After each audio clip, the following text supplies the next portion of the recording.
The congressional response to the virus, much debate on Capitol Hill about the way forward. Joining us this evening, New York Democratic Congresswoman Alexandria Ocasio-Cortez. Congresswoman, thanks for being here. Thank you for having me.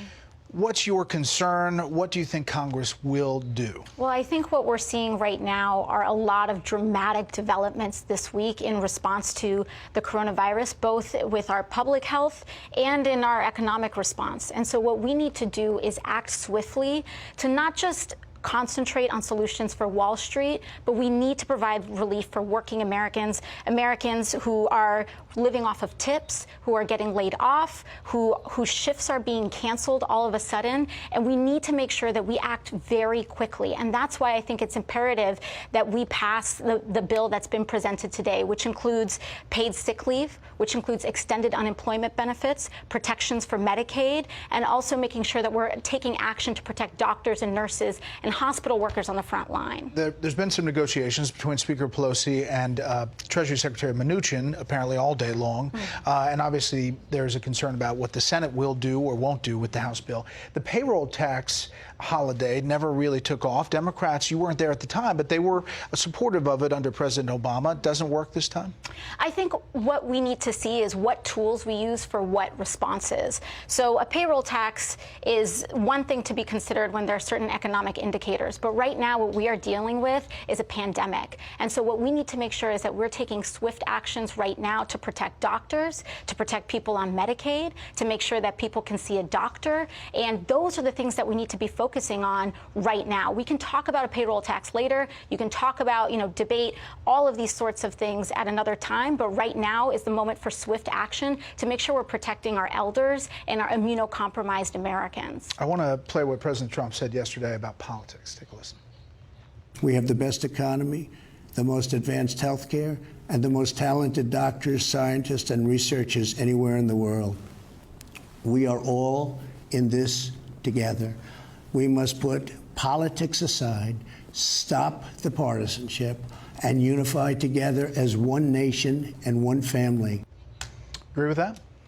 Well, I think one thing that we need to do is put politics aside, and that's exactly why Democrats have agreed with President Trump on his goals of paid sick leave and his goals of free coronavirus testing. And so all of those things have been included in our package. We bump it up a little bit more, but, when you have a Democratic House and a Republican Senate, compromise is the name of the game. I think the president's going to have to accept the fact that we're fighting for people who are going to be potentially unemployed. He's going to have to accept the fact that we're going to push on doctor and nurse protection. But also, when you look at the best healthcare system in the world, that's something that's up for debate. South Korea has up to 10,000 tests per day. They've been able to provide tests to any single person that wants it. And here, people are scrambling. And it almost seems like the more wealthy and powerful you are, the more able you are to access a test. But the more, the rougher a road you've got here, it's going to be a lot more difficult for you to access healthcare. That's exactly the recipe for disaster in a pandemic. Dr. Fauci testified that there is a failing on the testing up on Capitol Hill. But on the politics front, it's only 2 weeks ago, you tweeted out, Mike Pence literally does not believe in science. It is utterly irresponsible to put him in charge of U.S. coronavirus response as the world sits on the cusp of a pandemic. This decision could cost people their lives. Pence's past decisions already have.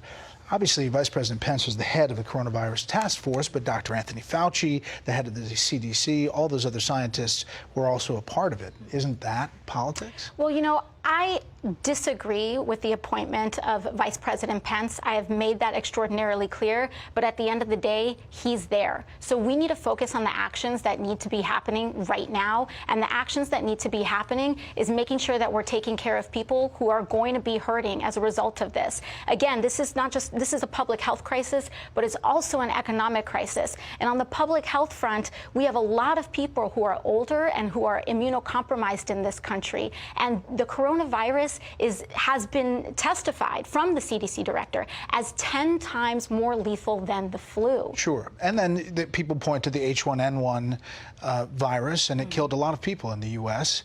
And there is a wonder whether, where the perfect response is, whether we go too far, whether we don't go far enough. You're saying we should just not worry about that now. I think we shouldn't worry about it right now. In fact, one thing that I will agree with is that we should not be panicking, but we should be preparing. And if we are at a standstill here in Washington and we aren't getting these things passed and we aren't willing to compromise and negotiate for folks who are going to be unemployed and folks who need these helps in hospitals, folks who are on Medicaid, then there are going to be people who will get hurt by this. So we need to take action right now. We have to depoliticize it. Right now we're hearing that some of the fights and some of the gridlock is because people are trying to put pro-life provisions into this. We can have that debate another time. We understand that we disagree on some Democrats of these try to add stuff too. I mean, it becomes a Christmas tree up there when big bills are passed. But to your point,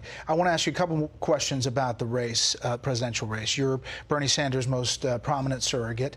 Was it difficult to witness his kind of swift fall from front-runner status? He's almost a protest candidate now.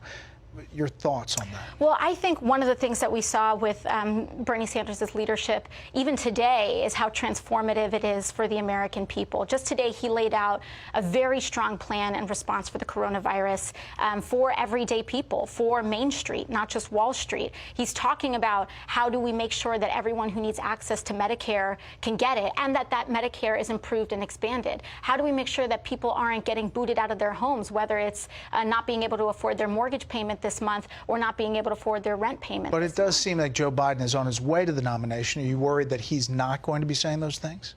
Well, you know, I think this part of our process is to make sure that we come together. I think there's going to be a real vigorous debate on, I believe, Sunday night, if I'm not mistaken. And part of that process means that I think we will come together. And, you know, I think Bernie Sanders has done a great job and is continuing to do a great job of pushing to make sure that we have a party agenda that fights for working people. Last thing, you did a campaign event at the University of Michigan. You had 10,000 people. It was like a rock star status. But those kids did not show up, at least if you look at the numbers. I mean, just overall, this race. Yeah. So how can you say the progressive position is still prevailing nationwide when Joe Biden is winning so much? Well, I think one thing that isn't being talked about is the rampant voter suppression in this country.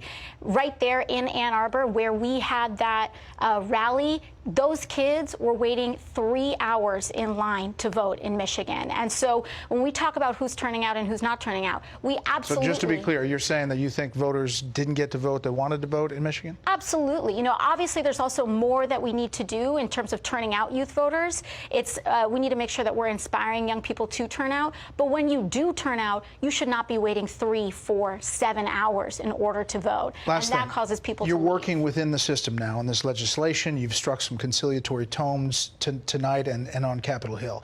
At the same time, you're backing primary challenges for your leadership. Jerry Nadler, Steny Hoyer. Oh, that's not correct. No? No, I'm not backing primary challengers for those two, but I have backed primary challengers for... A growing list of primary challengers. Have you backed Steny Hoyer, Eliot Engel, Jerry Nadler, no. Richard Neal? No, but I have backed primary challengers to Dan Lipinski and Henry Cuellar. Okay, so how do you square that? Well, I think that there are places where we can do better. And when we talk about not being partisan, I think just as Republicans can look in their own backyard and say this is what we can do better, I think that Democrats can look in our own backyard and say there are places where we can do better too. And I think that if you are taking big money and if you are relying on lobbyist funds and you aren't answering to your constituents back home, you should be held accountable. And I don't think that incumbency should be a thing that's guaranteed. And I even apply that to myself, and I understand that.